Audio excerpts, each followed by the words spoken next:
पुण्यातील तनिषा भिसे मृत्यू प्रकरणी आज ससून रुग्णालयात तज्ज्ञांची बैठक. वैद्यकीय निष्काळजीपणामुळे मृत्यू झाला का याची करणार चौकशी. पुण्यातील दीनानाथ मंगेशकर रुग्णालयाच्या कारभाराबाबत राज्य सरकारसमोर 2 अहवाल सादर. चौकशी समिती अहवालावर आजच्या कॅबिनेटमध्ये चर्चेची शक्यता.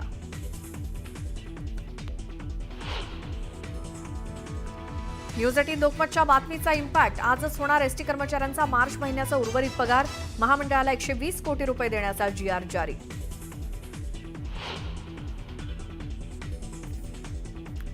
नागपुरातील शिक्षक भरती घोटाळ्याची व्याप्ती आणखी वाढण्याची शक्यता. बनावट कागदपत्रांच्या आधारे अपात्र शिक्षकाला नियुक्ती दिल्याची तक्रार.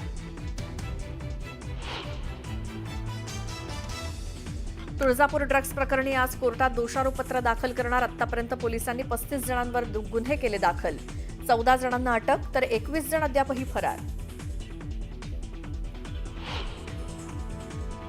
अभिनेता सलमान खान धमकी प्रकरणात बडोद्यातील एका आरोपीची ओळख पटवण्यात पोलिसांना यश. धमकी देणारा मनोरुग्ण असल्याची माहिती. मुंबई पोलिसांनी पाठवली नोटीस. यंदा मान्सून नियोजित वेळेपेक्षा 4 ते 5 दिवस आधीच केरळात दाखल होण्याची शक्यता. हवामान विभाग आणि शास्त्रज्ञांनी वर्तवला अंदाज. तिजोरीमध्ये खडखडाट असल्याचं सांगून एसटी कर्मचाऱ्यांचा मार्च महिन्याचा जवळपास अर्धा पगार कापणाऱ्या महायुती सरकारनं कामगार संघटनांचा चांगलाच धसका घेतलाय. सरकारनं अखेर सोमवारी एसटी महामंडळाला 120 कोटी रुपये देण्याचा GR जारी केलाय आणि त्यामुळे कर्मचाऱ्यांचा कापलेला पगार आज मिळण्याची दाट शक्यता आहे.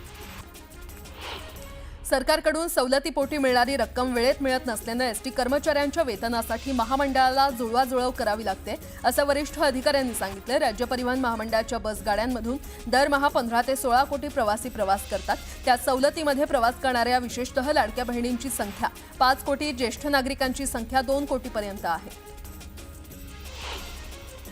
राज्य सरकारनं नुकत्याच जाहीर केलेल्या नवीन वाळू धोरणाच्या अंमलबजावणीच्या पार्श्वभूमीवर पुणे जिल्ह्यातील नद्यांचं सविस्तर सर्वेक्षण 2 टप्प्यात करण्यात येणार आहे. लिलाव प्रक्रियेमध्ये पारदर्शकता आणि ती प्रक्रिया यशस्वी होण्यासाठी हे सर्वेक्षण वेळेत होणं सध्या गरजेचं आहे. त्यासाठी सध्या मान्सूनच्या अगोदर होणारं सर्वेक्षण लवकरच हाती घेतलं जाणार आहे. बनावट आयडीद्वारे शिक्षक आणि शिक्षकेतर कर्मचारी नियुक्त्या करून सरकारला कोट्यावधींचा चुना लावल्याचा घोटाळ्याची मुख्यमंत्र्यांनी गंभीर दखल घेतलेली आहे. नागपूर विभागात 5 अधिकाऱ्यांना अटक करण्यात आली आहे. सूत्रांच्या माहितीनुसार विभागात झालेल्या 580 नियुक्त्यांची चौकशी सुरू करण्यात आली असून त्या नियुक्त्या रद्द केल्या जाण्याची शक्यता आहे. केंद्रीय मंत्री नितीन गडकरी यांनी टोलबाबत मोठी घोषणा केली आहे. 15 दिवसात अशी पॉलिसी येईल की टोलबाबत कोणतीच तक्रार राहणार नाही असं गडकरी म्हटलंय.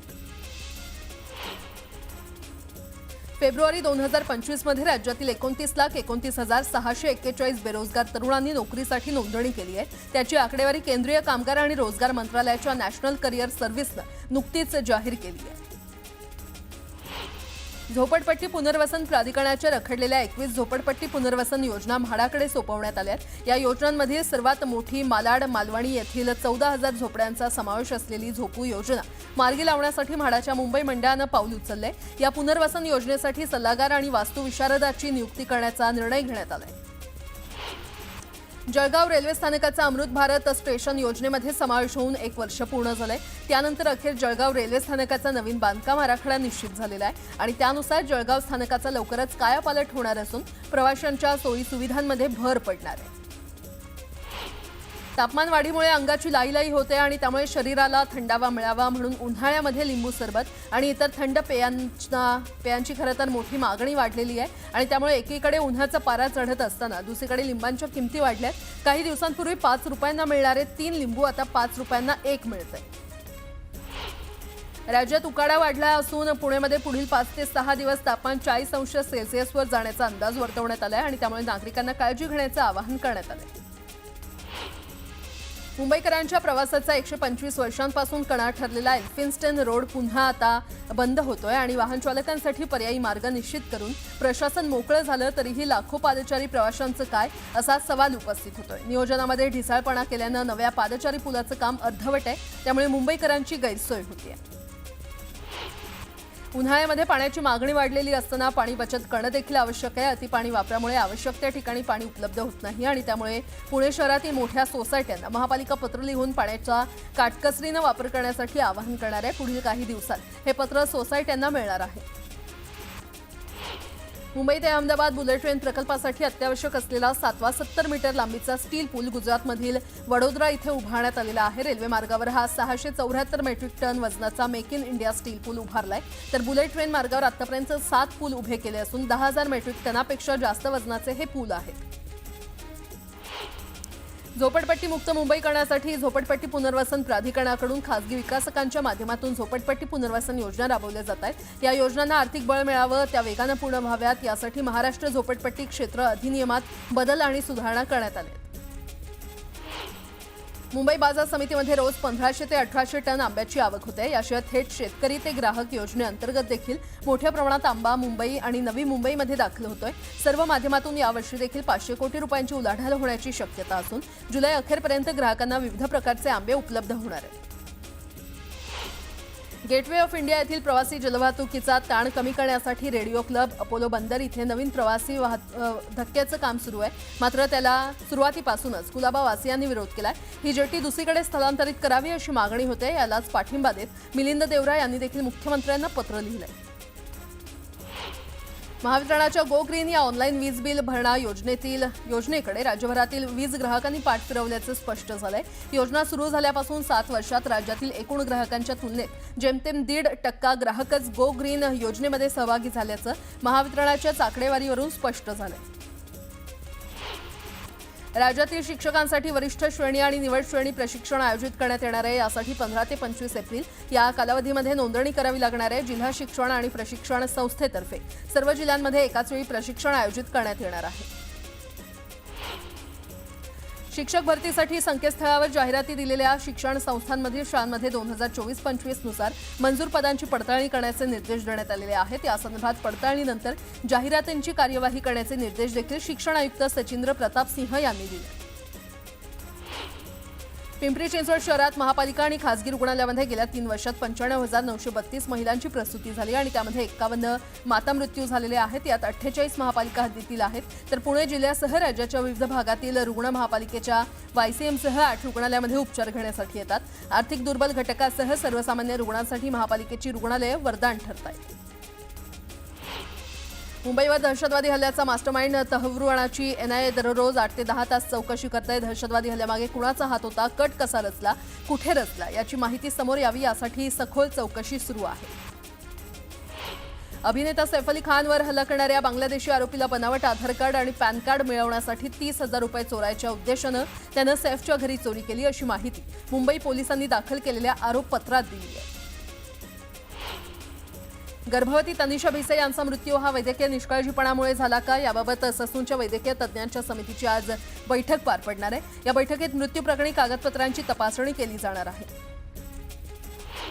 बिहार विधानसभा निवडणुकीला काहीच महिन्यांचा अवधी राहिला आहे. मात्र बिहार विजयाचं भाजपचं स्वप्न धुसर असल्याचं काहीसं चित्र पाहायला मिळतंय. बड्या मित्र पक्षाचा म्हणजेच राष्ट्रीय लोक जनशक्ती पार्टीचे अध्यक्ष पशुपती कुमार पारस यांनी इंडिया आघाडीसोबत जाण्याची घोषणा केली आहे. एनडीएला रामराम केल्यानं भाजपच्या अडचणी वाढण्याची शक्यता आहे.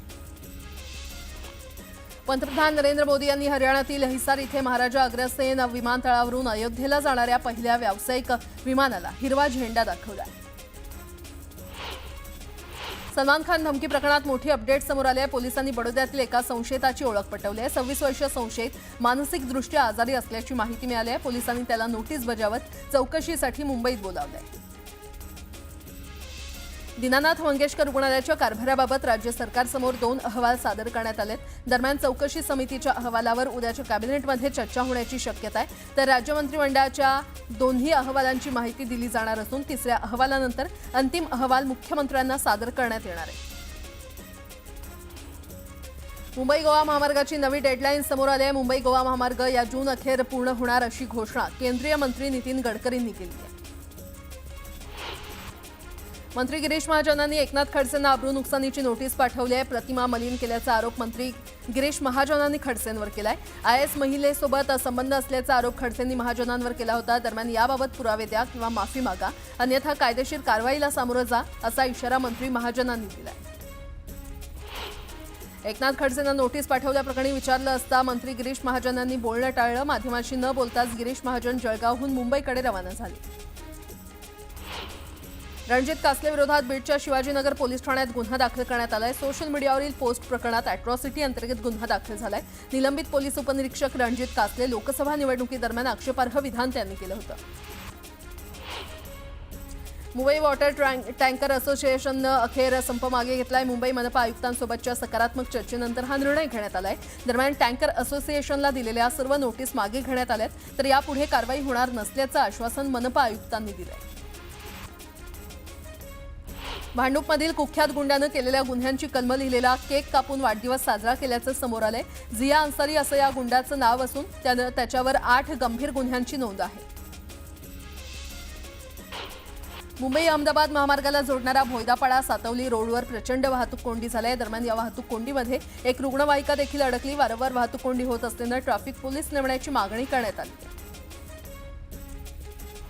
पुण्याच्या उरुळी देवाचीमध्ये भंगाच्या गोदामाला भीषण आग लागली. दरम्यान अग्निशमन दलाकडून आगीवर नियंत्रण मिळवण्यात यश आलं. सुदैवानं कोणतीही जीवितहानी झाली नाही. यासोबतच